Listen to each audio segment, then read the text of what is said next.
Alors encore des applications de la trigonalisation, ce sont des applications vraiment très très classiques, celles-là elles sont vraiment très habituelles.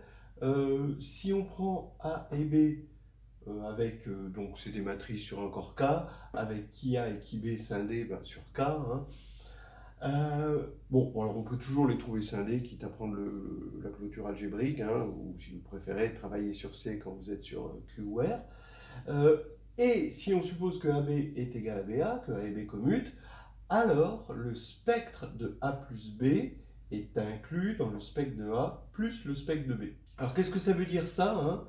Ça veut dire que si lambda est dans le spectre de la matrice A plus B, lambda se décompose en lambda A plus lambda B, avec lambda A dans le spectre de A et lambda B dans le spectre de B.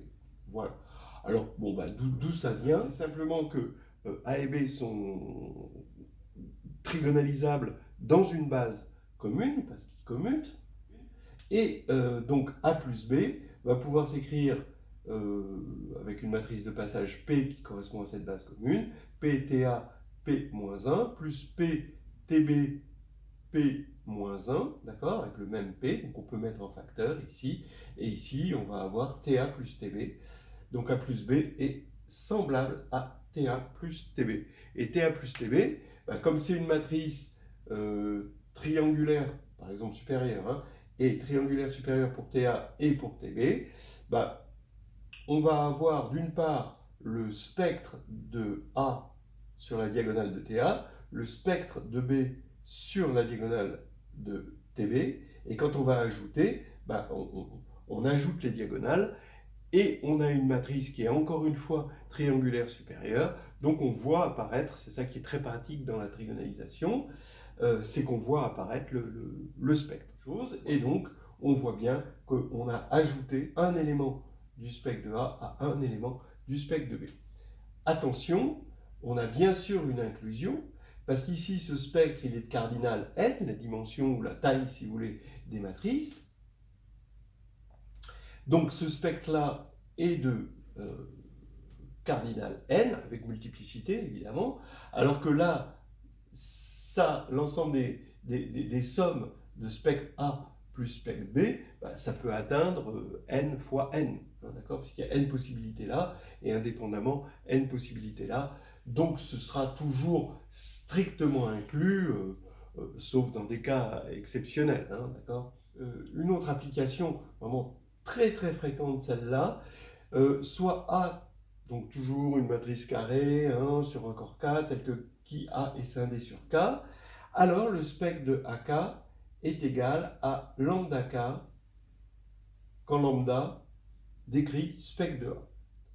Ben regardez, hein, vous allez prendre A égale QTA Q-1, puisque A est trigonalisable, donc ça c'est une matrice triangulaire, Q une matrice de passage, et quand vous allez, bon c'est très classique, que A puissance K, c'est QTA puissance K Q-1.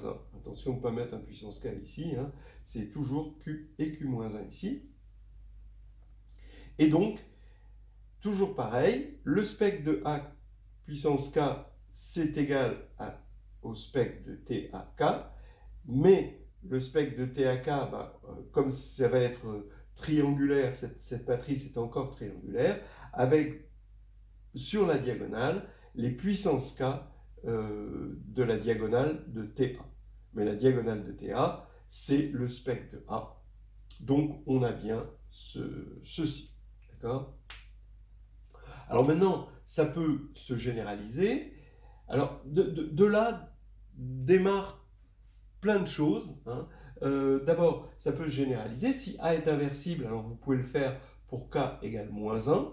Hein. Ici, quand vous inversez, A moins 1, ben, c'est encore Q, TA moins 1, Q moins 1. Attention, hein, toujours pareil, hein, c'est pas un moins 1 ici et rien là. Hein.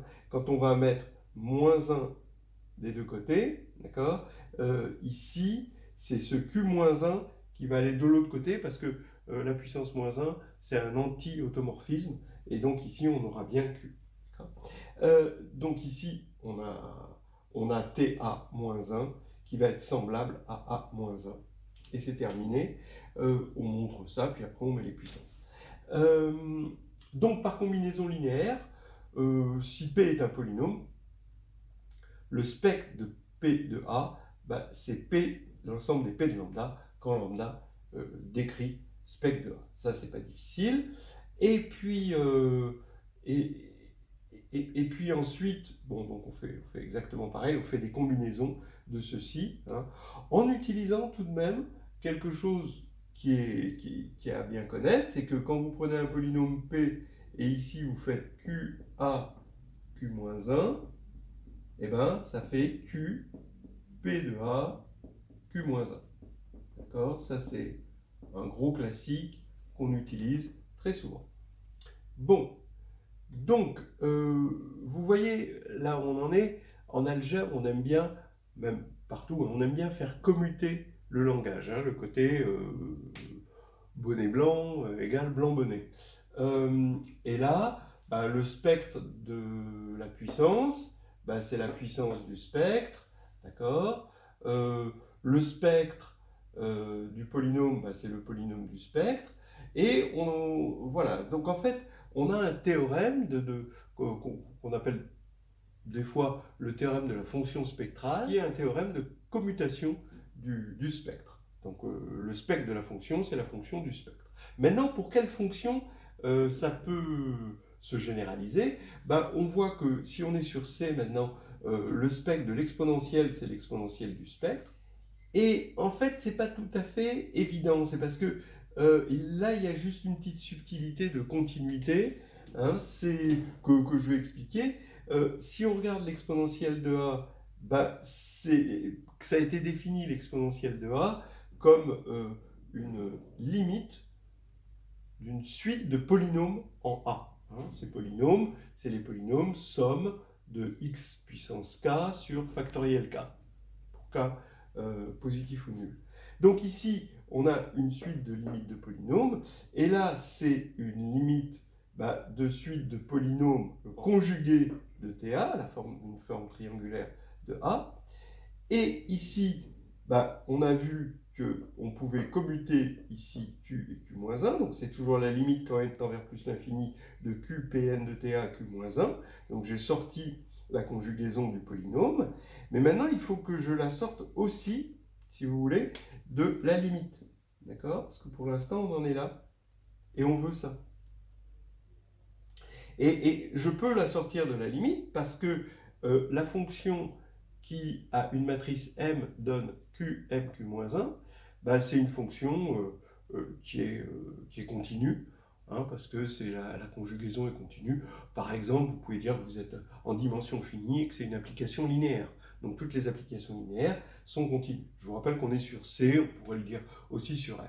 Donc on peut sortir ce truc-là, hein, d'accord, la limite de la fonction, c'est la fonction de la limite. Encore une fois, on a communiqué le langage, c'est ça la continuité. Hein.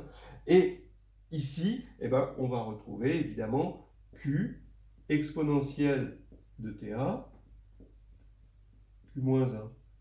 Et effectivement, c'est facile de voir sur l'exponentielle de TA qu'on va avoir une matrice triangulaire avec exponentielle de lambda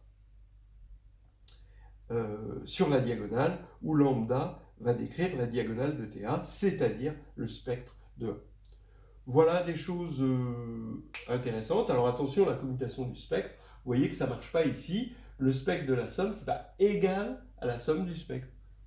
Non, voilà. Donc attention, des fois, la commutation ne marche pas. C'est comme si on avait la chambre à air et air ta chambre. Ça ne marche pas. Voilà, maintenant, on va raffiner la trigonalisation.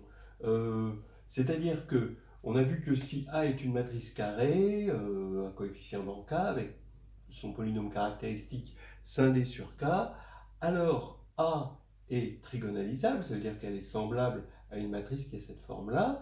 Et on va raffiner ça en plusieurs blocs qui vont être assez pratiques, c'est-à-dire que c'est des blocs triangulaires, mais quand on regarde chaque bloc, d'accord, à la loupe, là ici, on va voir que sur la diagonale, il n'y a une seule valeur propre, c'est-à-dire que ce sont des matrices qui ont un spectre singleton.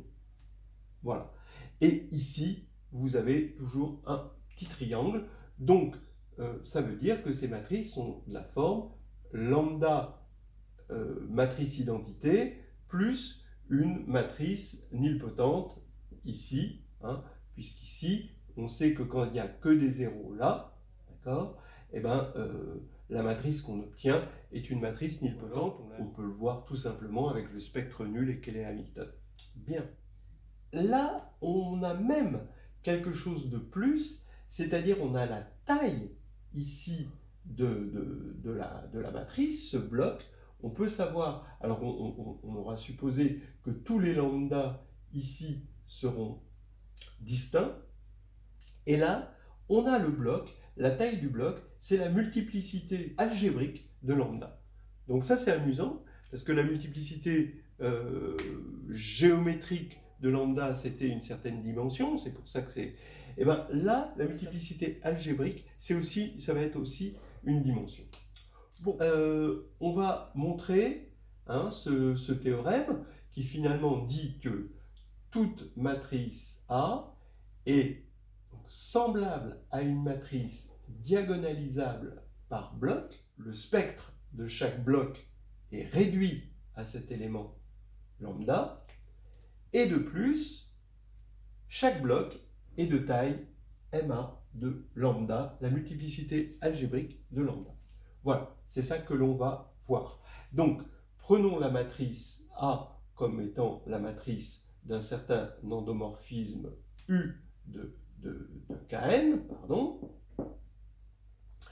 dans la base canonique, et U va avoir pour polynôme caractéristique qui U, c'est-à-dire qui A, qui est scindé sur K, donc il va pouvoir se décomposer, avec lambda dans le spectre de U, x moins lambda puissance n lambda, et la multiplicité n lambda, je l'appelle n lambda, bon, c'est ce qu'on appelle la multiplicité algébrique de lambda. Par le lemme des noyaux, et Cayley-Hamilton dit que qui U annule U, donc par le lemme des noyaux, Kn se décompose en somme directe de Ker de U moins lambda identité puissance n lambda. Parce que ces polynômes-là, quand lambda décrit le spectre, sont 2 à 2, premiers entre eux, c'est le lemme des noyaux, plus Cayley-Hamilton, bien sûr.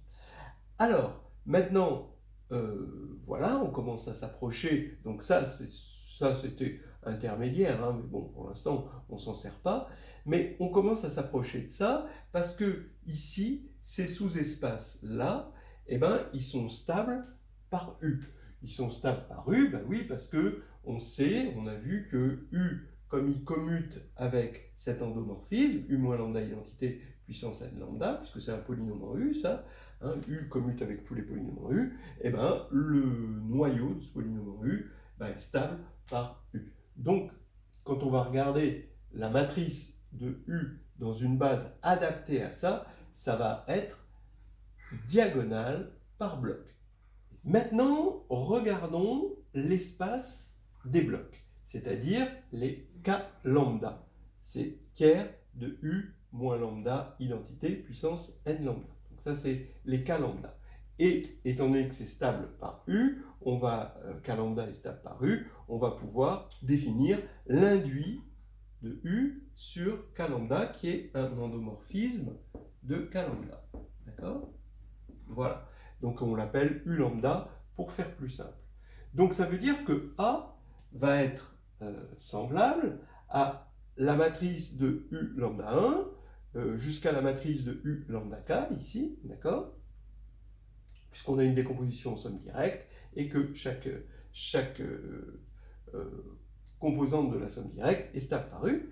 Et maintenant, bien sûr, par définition de K lambda, x moins lambda puissance n lambda annule U lambda. D'accord ? Puisque ici, K lambda, c'est justement le noyau. Donc c'est exactement le truc qui est annulé. C'est là où U est annulé par x moins lambda puissance n lambda.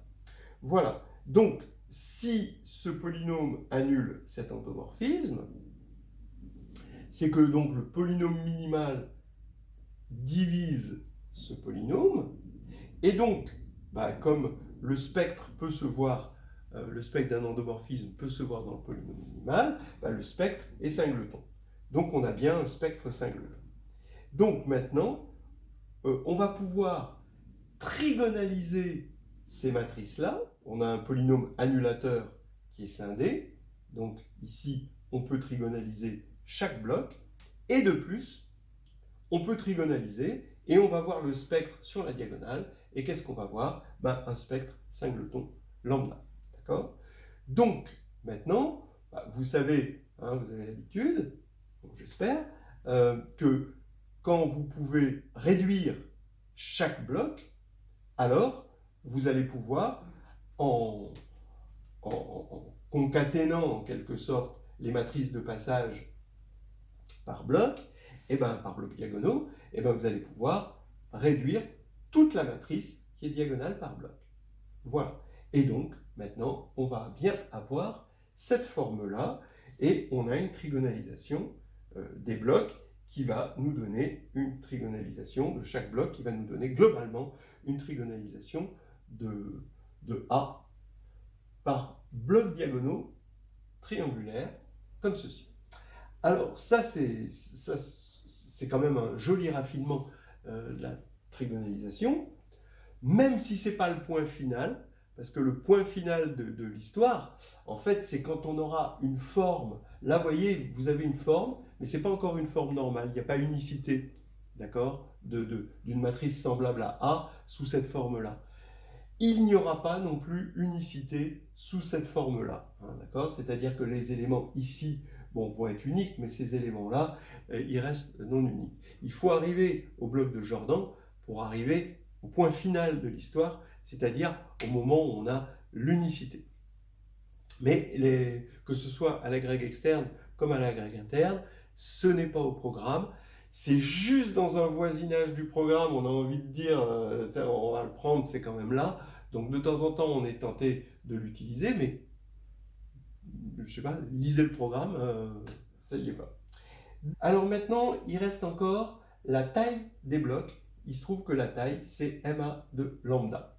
Incroyable. Ce qu'on veut montrer, c'est finalement que la dimension de K lambda, qu'on appelle les sous-espaces caractéristiques, le mot est lâché, la dimension, c'est MA de lambda. Ce qui veut dire que la multiplicité algébrique est finalement une multiplicité qui a une nature géométrique. Au départ, elle était algébrique, a priori, mais a posteriori, elle se retrouve à avoir une nature géométrique, puisque c'est la dimension d'un sous-espace, qui est le sous-espace caractéristique. Alors allons-y, qui A, c'est égal bien sûr au polynôme caractéristique de ça, donc le produit des polynômes caractéristiques des U lambda, d'accord? Mais ces polynômes caractéristiques, étant donné que U lambda est à spectre singleton, c'est de la forme x moins lambda puissance quelque chose, n' lambda, où n', on sait que le degré du polynôme caractéristique, c'est la dimension de l'espace. Donc n' de lambda, c'est la dimension de k lambda. Et c'est aussi la taille des blocs, bien sûr. Mais maintenant, comme qui A, c'est qui U, et c'est ça, on a une égalité entre ce produit-là des x moins lambda puissance n' lambda et x moins lambda puissance n lambda, qui va faire, encore par le théorème fondamental de l'arithmétique, hein, que n lambda est égal à n' lambda. Voilà. Et n lambda, c'était MA de lambda. Donc la taille des blocs, c'est bien MA de lambda. Extraordinaire.